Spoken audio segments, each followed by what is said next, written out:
We are big Big love love hug. hug. Sending a big love hug to everybody out there because we all need it. We do. Everybody needs a big love hug Absolutely.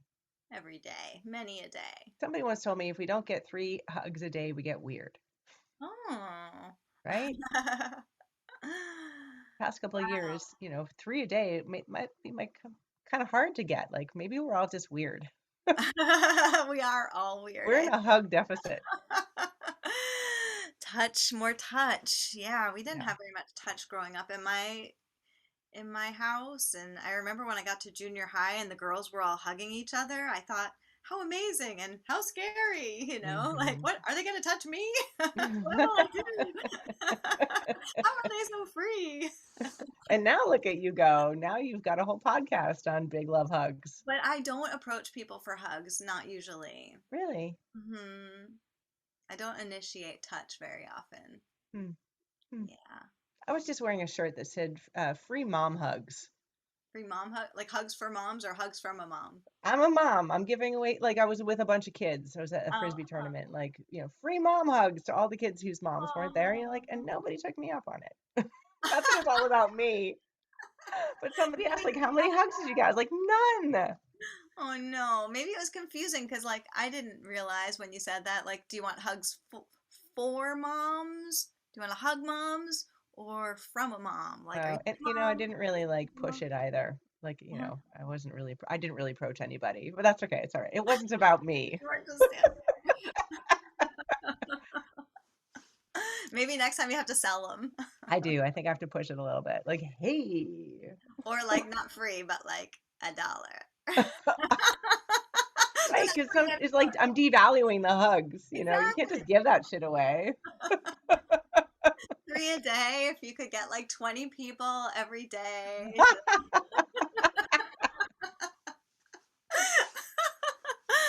A new business model. You're always thinking. You're always thinking. You're a natural entrepreneur. I How can I know. monetize this? How can I make this work for me? Right, right, right. A friend of mine wanted to nap with people, thought that that would be a good business, is napping with people. I'll be your nap buddy. Come on, let's go. If Oh my not, God, that would be awesome. That yeah, would be awesome. yeah. I thought that also people with really high metabolisms could like eat food for people who were trying to lose weight and you kind of create a relationship with them and it's kind of like, would you eat a piece of chocolate cake for me tonight? It's like, yes, I'll do that. And they'll be able to process it and then you're like, I kind of had the cake. My friend had it for me. That's cute. That's very cute. Okay, I can tell my ideas are tanking here. I like the napping. I'm into the napping.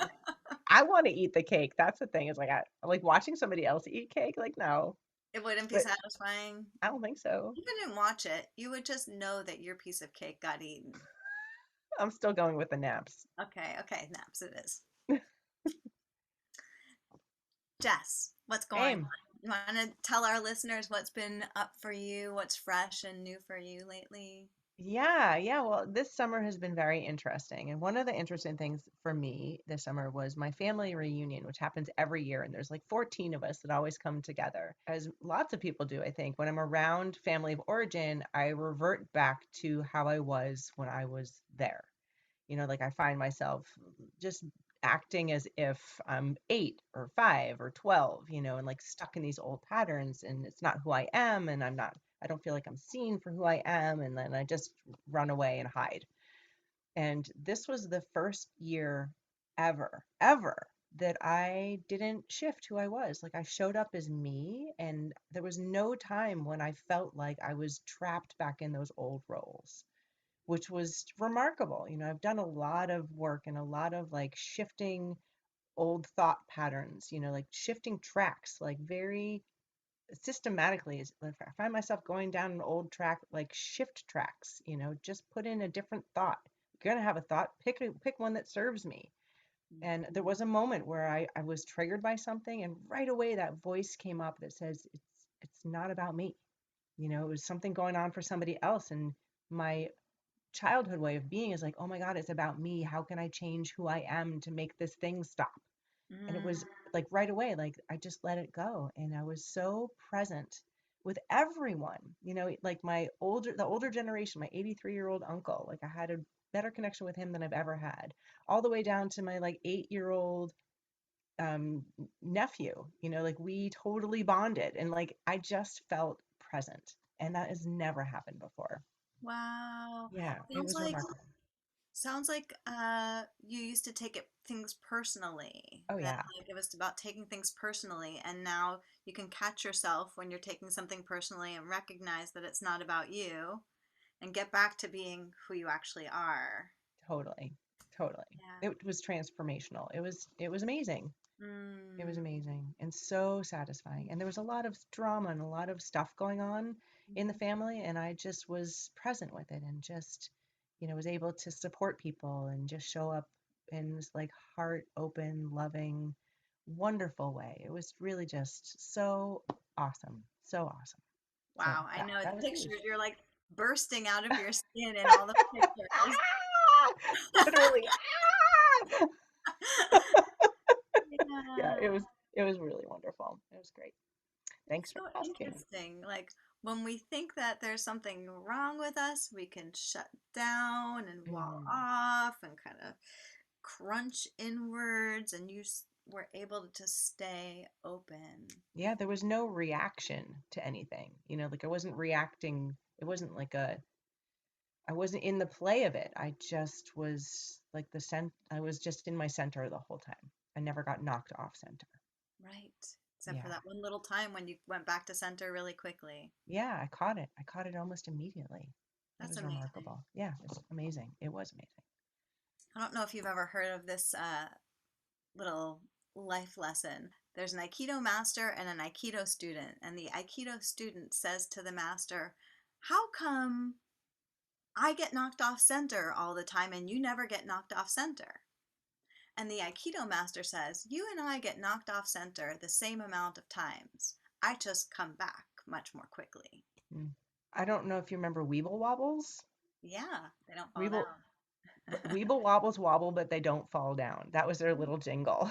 And Yeah. that's how I felt. I felt like for those of you younger generation you don't know what a Weeble Wobble is, it's a little toy, a little plastic toy that's like weighted on the bottom. It's almost like an elongated egg, and it's like a person like a character, and it's weighted on the bottom. So like you push it and it goes rink and and like wobbles back up. Like it just doesn't. It never falls down. It like wobbles and then it finds its center again. So I sort of felt like a Weeble Wobble. I was Right. really a Weeble. Just a weeble. I was just a Weeble. Not so much wobble left in your weeble. Yeah. Awesome. Yeah. How about you, Aim? What's going on with you? How's your summer been? It's been a good summer. I got an electric bike, which is Hey. so exciting. I've like had bikes outside that have just rusted every year, like the chain rust, and then you go and get it. What do you get? A tune up, and then put it back in the backyard and it rusts, and then you bring it back and get a tune up. And I never ever, many years ago I rode my bike, but with this e-bike, I'm riding and I Nice. love it. And it's fast and it's got thick tires and I'm scooting around and it's super fun. That is awesome. That's been great. Yeah.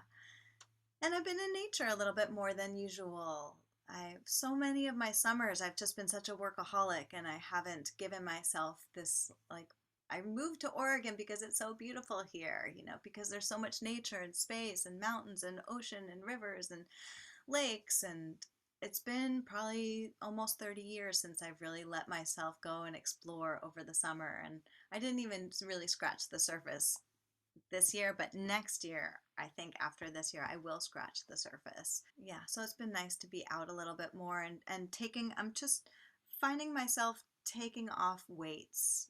I've just kind of overcommitted in many areas of my life in ways that aren't really feeding me, and I'm getting rid of those things and establishing a new foundation for myself, and going back to doing pottery is a huge change. Awesome. Awesome. Yeah, it's exciting. It sounds like there's so much freedom, both with mobility with your bike, just getting out and just like being out, like physical freedom, but then also like letting things go and opening up into the way, into nature and taking time off for yourself and not being a workaholic. Like it just feels like I see wings sprouting behind Oh, you. good. Yeah. They're there. I see them. Yeah, that's exactly what I want to take forward with me. Even as new structures form, I can tend to get rigid inside of those structures and put in my little workaholic gene and perfectionism gene, and I hope Mm. to keep these wings on. And Yeah, yeah, that's great. yeah, Good yeah. job. Thank you. I also though when you were talking, I noticed like my armpits started to sweat, and I was like, Jess is amazing. I'm like, I wish I could be like that with my family, and Mm. so then I don't know. I just noticed that in myself that I felt that way. I just wanted to Oh. bring that forward. What's funny is like I want an electric bike. Yeah. I, I want to be like AIM. We're- That's cute. yeah, yeah. And you'll get an e-bike, and I'll be like you one day.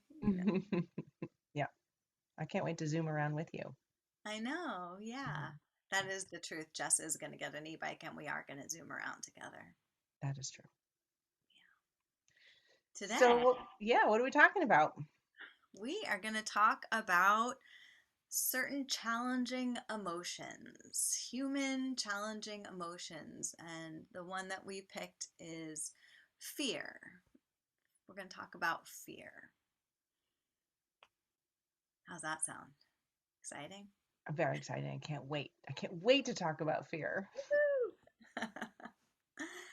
Well, and I think fear is underneath this, but I think people are really afraid of expressing anything that doesn't look like strength, amazingness, Instagram worthy beach photos. I think that showing our vulnerability in any way is one of the main foundations of fear, that we're afraid to show our vulnerability. Hmm. Somebody once years ago said that, the opposite of love isn't hate. The opposite of love is fear. Yeah. I think really underneath everything, we all want to be loved. We want to love and be loved. And there's this fear that we won't. And that fear really drives things, in this way that that like hijacks the bus kind of. And I think that it can maybe cultivate, like, from fear can come something that feels like hate, right? Because if we're Right. afraid of something, we guard against it. Yeah. And part of our guarding is like, to Right. turn something negative out to the world. Absolutely. Yeah. But like babies aren't born hating, No. Mm-mm. but we are born a little afraid. Come out crying and screaming, the bright lights, overwhelming. Right.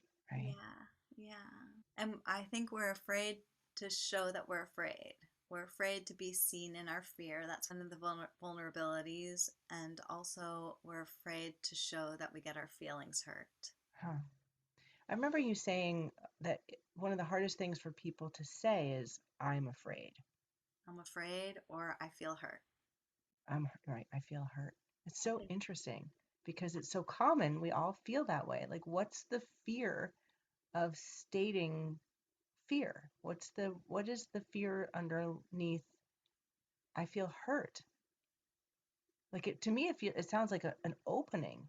It is an When opening. somebody comes to me and says, I feel hurt, I soften. Yes. But when does that happen? Almost never. Because we Why? guard Why? against it. We shut it down. We repress it. We're masters of repression. So is Because it that we don't even realize that we're hurt? I I think that what happens is that there's a really quick guard and present, that we guard. It's like, I'm hurt. Quick, bottle that up, push it down, and present. No, I didn't. Defensiveness, Right. defend, protect the part that's getting hurt. But it's like a little secret. It's like a secret that we're hurt. And if that could come out, if we could, then this is what I've worked on in myself and I continue to work on, is to notice when I feel hurt or afraid watch my fears, watch my hurts, and as soon as I can, bring it in, saying, just need to say, I'm feeling hurt or I feel afraid. And that's why I told you that my armpits were, that I was Right. noticed that I was sweating because clearly I had some kind of, I don't know if it's a fear or what it is, but some vulnerable emotion that some part of me wanted to shut down so I could just listen to you and be here on this podcast. And some other part was like freaking out. And my body will always tell me, Mm-hmm. when I'm Mm-hmm. having some kind of a challenging emotion, either through sweating or shaking, or I start fidgeting around a lot, or my jaw gets tight. But I always have some kind of physical response. And by tuning in and listening to what's going on in my body and trusting it, so many of us think our bodies are our enemies because they give us away, Right. but that's what we should do Don't with let them see you ourselves in sweat. the You know, way. like that's an actual thing. Don't let them see you sweat. Yeah, Right. totally. Yeah, but when we do that, when we try not to let them see us sweat, we're hiding one thing, presenting another. We're Mm-hmm. split, we're incongruous. We don't feel totally present. We're against that part of ourselves. Otherwise, why we would show it, It's like Mm-hmm. we're implicitly against the part of ourselves that's sweating, like don't sweat now, don't be challenged, don't be afraid. This is a podcast, or whatever. This is a relationship, or, you Mm-hmm. know, this is my identity. And by shoving down, repressing, being against those parts of ourselves, we just create so much misery. And also, we lose opportunity for intimacy. Yeah. Because just like you said, if I told you, I feel hurt, I feel sad, I'm afraid, all of a sudden you're listening, you're moving in towards me, Right. you care, you feel close. And so those vulnerable emotions are so freaking universal. Mm. Everybody can relate to them. And a lot of people are raised to, that goes so deep that, don't cry. Yeah, Don't, don't express that emotion. That emotion isn't okay to be expressed. yeah. Men in particular, I think in our society, right, are taught Boys don't cry. boys don't cry. Yeah, And then I think growing up as a girl, like it was easier to cry. But really when I was angry, like I didn't have a voice for anger. So like I went the route that was safe and okay in my family and society to express. uh-huh. Which Um, was being emotional and sad, but not Sad, angry. not angry. Hmm. Right. Right. Yeah. Yeah, what a world it would be if we just were honest with each other and vulnerable with each other. Yes. It would be a whole different world. And all it would take is revealing our humanness. Right. That's what we're trying to hide, is the fact that we're human. We're trying to be Ah, robots. We're trying to be happy Instagram robots, right. you know, and not be nuanced, mythic creatures that have stories and sensitivities. I mean, that's what makes us beautiful. Yeah. There's something recently that happened. I don't remember what the story was, but I was caught up in some kind of like anguish or like drama in my mind, and I shifted it into like, oh, it's that's just my humanity. Hmm. Like, oh, that's just me being a human, and like it lost its juice a Yeah. little bit because I just saw the humanity of it. Like we all get caught up in stories and dramas. I wasn't attached to the story of it. I was just like, oh, there's a thing that's happening and it's so human. Look at how cute my humanity is. Yeah. And it was just like took the wind out of its sails. It's just like It's neat. one of the colors on our spectrum. Yeah. It's been really cool with my partner recently because he's been going through something and he's been angry and his has Mm. anger coming out, and just to watch him with his inner conflict around his anger, knowing he wants to shove it down, not being able to shut it down, and being able to, in my way, create a space for it.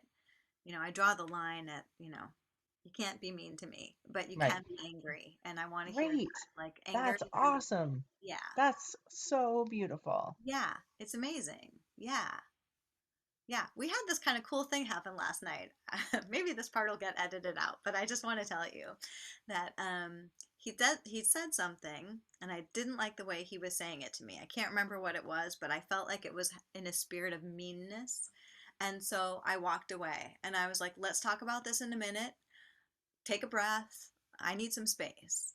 And I walked away, and he walked up to me and like did something like in my face, like kind of like intensely, and I grabbed his hand and I was like, "You're trying to bring out violence in me. Like, that's what you're doing. You're trying to evoke violence in me."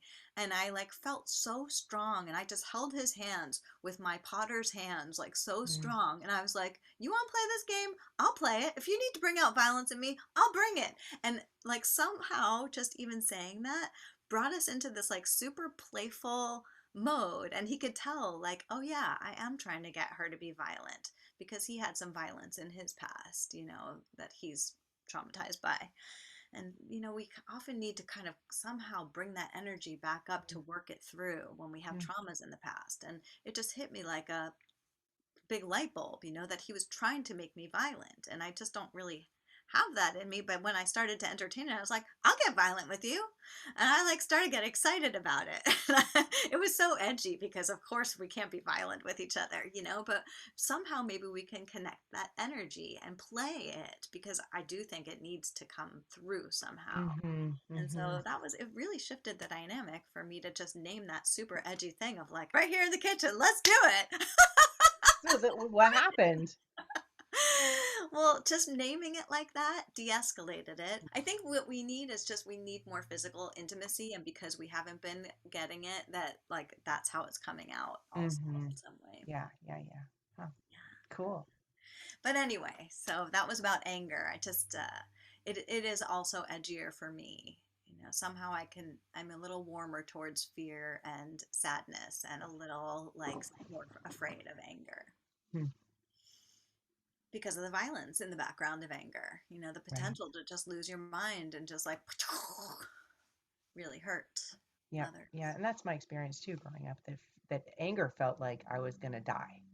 Yeah. And for some people, sadness feels like they're gonna die. Yeah. Like that's some people's story. For me, for me, being sad was safer than fearing death through anger. Yeah. Yeah. That's pretty huge, Hmm. you know, that it's like you could die. Right. So how so what wisdom can we share with listeners about Hmm. being vulnerable with fear and I, opening to it? I wanted to share the facts, some facts about the brain, because they normalize fear. And I think it's important to realize that we are all wired for fear. As social creatures, like chimpanzees and all the primates, we live in community, and we need other people. We're not, lone wolves off on our own.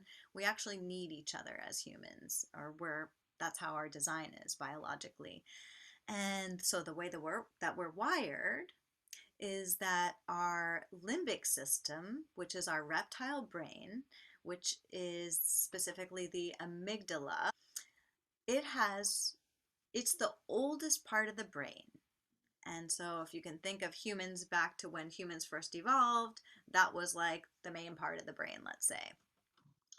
And is it has sensors inside of it that turn on when we enter a new social environment. So Mm, let's say we walk into a mall, or walk into a classroom, or even open up a Zoom call with some people in it, and it's an unknown, you don't know who's in there. So you're checking the scene to mm-hmm, see who's there. mm-hmm, The neurons we have 80% of the neurons in the amygdala are wired for threat. They're checking to see if we're safe, which is basically fear, right? We're, mm-hmm, we're right. checking threats. Am I okay? Am I safe? 20% are wired for reward or pleasure. Like, oh, that person looks nice, or Mm. ooh, a patch of sunlight or warm bread. Only 20% of our neurons are checking for those yummy things, and 80% Mm. are checking for, am I safe? So, on a social level, we are wired to be afraid of each other. Wow. It's intense.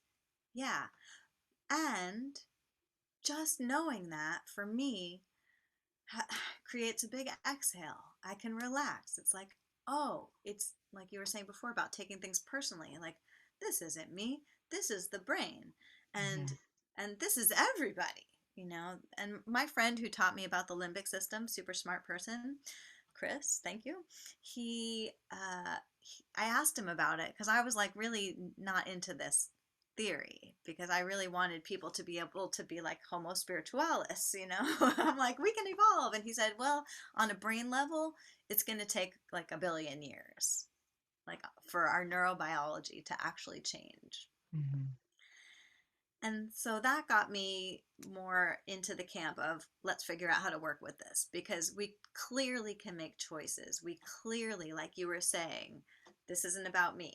We can hear something, we can make a choice. We don't Right. have to just because we're primally wired for fear. It doesn't mean we have to be afraid all the time. And Hmm. obviously society tells us not to be afraid. Do not be afraid. Do not show that you're afraid.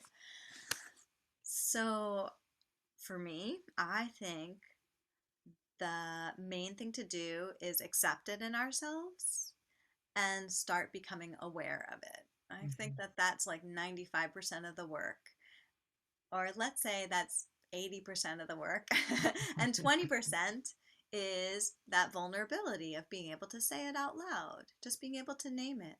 You know, I'm afraid. I realize I'm afraid, my body's shutting down, and then I turn to you and I say, Jess, I'm afraid right now. I'm feeling fear.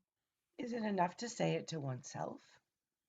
Like to just recognize it and acknowledging it in myself? Or is there something about saying it out loud and being heard? That's a really good question.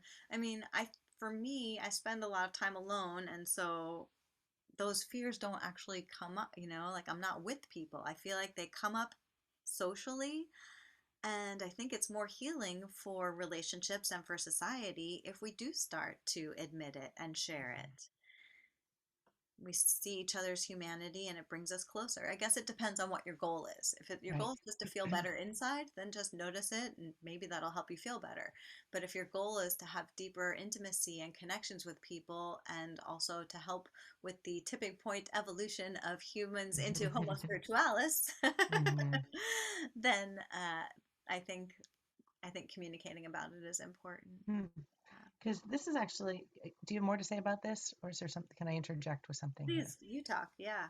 So the concept that I call starting in the middle. When I meet somebody new, I choose like the idea that we're already connected. Like I'm not starting at the beginning of a relationship, like just stepping in, like we're already pals, we're already connected, and Hmm. starting the relationship from the middle.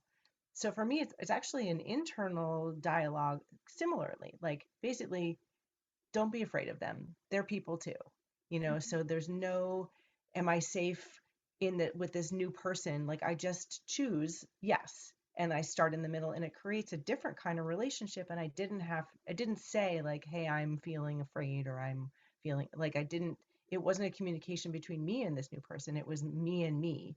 And then how I was being with them in because of that is different because I step into intimacy from the beginning. Right. So it's So similar but different. it's a hack. It's like you noticed It's that a you were hack. having these fears and you created a new pathway for yourself into communications to kind of clear those fears out so they're at least less there instead of Yeah. not there or And then it's not. received completely differently. When I was at this frisbee tournament, it was a nationwide tournament, and there was a team from North Carolina that we were playing, and I connected with this guy, and we started in the middle. Like I just introduced myself, and we made a connection, and talked about like immediately talked about some deeper things. It didn't start with you know the talk about the weather or like the surfacey things to see like am I okay, like I just dove in, and he met me there.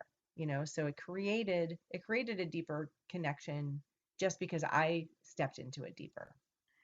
I love what you're saying. I love this idea of starting in the middle. And I can even imagine, being out in the world and how some people will just approach you that way with that Hmm. familiarity, and how Yes. wonderful it is to have somebody who you feel like you're already friends with, even though they just Yes. started talking to you and you've never met them Yes. before. Yeah. So I watched this YouTube video. This man talked about when he was 15, he had a near-death experience, and he was now in his 70s.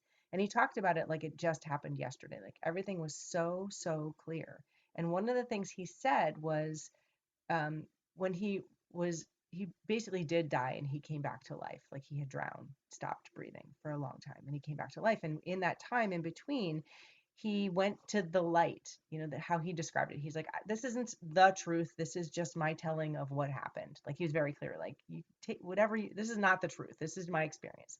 He went to the light, and in the light was everyone ever, like past, future, present. Like he was with, it was all the energy that ever was and ever will be. Mm-hmm. And so the interviewer asked, like, are you different now after? Like, did it change anything? And he said, yes. And one of the ways that it shifted for him is when he meets somebody, like there's a recognition, like, I know you from the light, like I know you. And sometimes, I don't know if you've had this experience. I've met a few people, just met them, and it's like, oh, it's you. Mm-hmm. You were like that. We had that. Like when Mm-hmm. we met, we're like, bam. Yeah. And there's not very many, but when it happens, it's so strong. And his experience is it happens more and more and more because he is just open to that connection. And that's starting in the middle, is like, I know you. I Yeah. know you. I know you. Yeah. And what an incredible way. So there's a festival in Oregon. If you're not from Oregon, it's called Oregon Country Fair, and it's just heart opening for 3 full days. And there was a man there that I met. This is where I starting in the middle, because that's just kind of how lots of relationships are when you're come from your heart, when you're not in fear. And there was this man walking around with his baseball cap, and it said, I see you, good human. Mm. And that's also been like, I just took that to heart. Like, I see you, good human. And starting a connection with, I see you, like, just, it changes everything. Yeah. Yeah. It's coming from love, not fear. Yeah. And fears are natural. Yes, yes, And when they yes, come up, it's yes. really good to be present to them, Yeah. and to listen to them and be curious about them and not push them down, just to not make them, you know. I don't think that life is about overcoming fear or getting rid of it, but becoming more friendly with it, Mm. becoming more open to it, becoming normalizing it. Elizabeth Gilbert has this book. I can't remember what it's called. Something about magic. Big magic. What's it called? Big magic? Yes, big magic. And I love this concept. She wrote a letter to fear, basically like, you are allowed in the car, but you are not allowed in the driver's seat. You cannot touch the steering wheel. You can't even touch the dials on the radio. You're not even in the front seat. You're in the back seat, but you're coming along. You're Yeah. you're definitely in the car. You Yeah. just can't touch the steering wheel. Right. I love that. It's Because not banishing fear. It's not pushing it away. It's not making it wrong. It's just not letting it control the radio. yes, right. It's just not in charge. It's not the one driving the bus. No, it's in the bus, Yeah. It's in kind the of back. unstable when you drive from fear. Even just Yeah, moving through our lives from fear is just yeah, we're just so closed to everything. So, yeah. I but just love the idea that it's coming along for the ride. You can't get rid of it. You can't, yes. and wouldn't want to. It's like, Right. it's part of the family. Exactly. Yeah. Yeah, it's cool. Super cool. Yeah. So, learning to say I'm afraid. I don't know what's going on right now, but I'm having this fear response. I mean, there's so many ways that you can do it. I told you the way that I said it was, I know, just notice that my armpits are sweaty. You can name the physical thing that's going on for you, but learning just to notice it, to become aware of it, to name it. And then if you can turn a friendly and curious heart towards the fear, I think you can get a lot of information out of it, and be more welcoming of our whole selves, of Hmm. our whole rainbow of experience and not just Right. tiny parts. Our sweet humanity. Yes, yes. If you Mhm. shared a fear with me, I would just love you that much more. But from this side, it's like I can't let her know that I'm afraid. It just doesn't make sense. It's so funny how psychologically we turn on ourselves that way, but Yeah, can be so open to others. it's true. It's true. Yeah. Yeah, if only we had the openness towards ourselves that we have towards the people we love. Yeah, that's a good practice. Yeah, It's a great practice. yeah. Anything This has else? been a really big love hug, like a Yeah, self-love hug, you know? yeah. Should we talk about personal fears? Mine is that I won't give enough. I won't do enough with my life, that I was Mm, given this amazing life and that I just kind of like you know, somehow I don't bring my gifts out. I don't help people enough. I don't do enough for the world. I don't save the world. I mean, there's like actually a big pressure in the background when mm-hmm. I start going towards like, oh, humanity's fucked, or like we're headed towards extinction, the whole planet, climate change. Then I'm like, it was supposed to be me. I was Oh, supposed to save us all. oi, oi, oi, It's pretty big pressure. Yeah, oi. pretty big pressure. Yeah. Yeah, yeah, that's tough. And the thing with the word enough is it's never enough. Enough has no end. Enough is like a bottomless pit.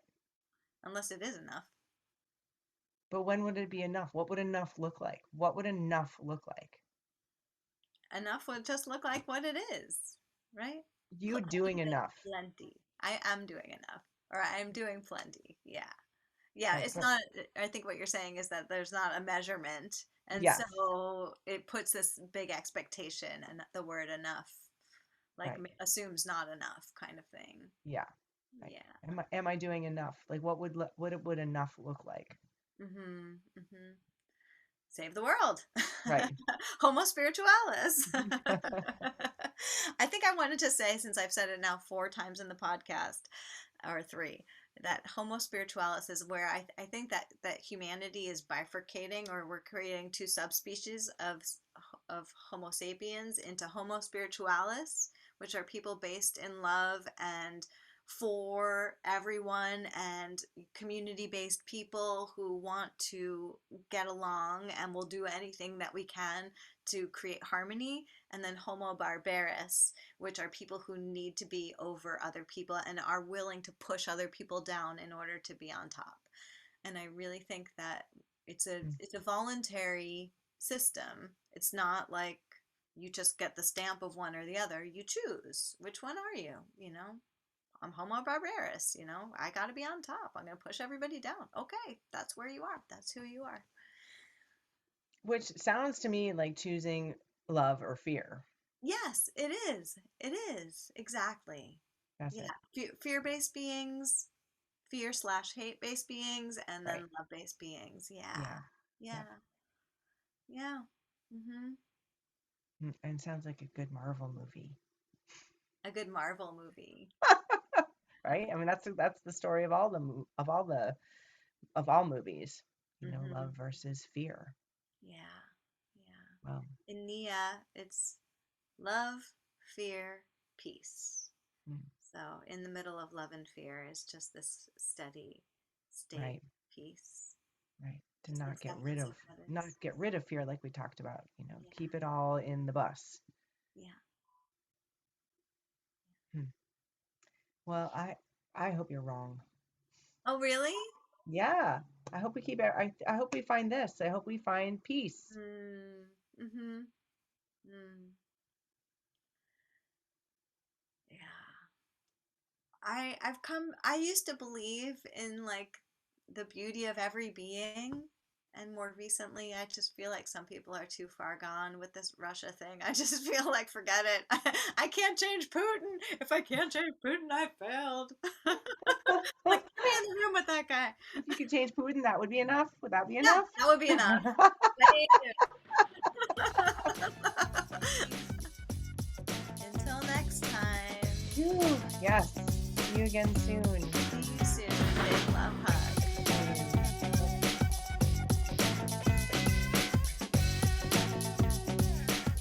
Oh my God, Aim, I just realized something. The whole time I've been like wearing these dorky headphones because I thought that it would be better sound quality for this microphone. This is like totally like old school gamer headset.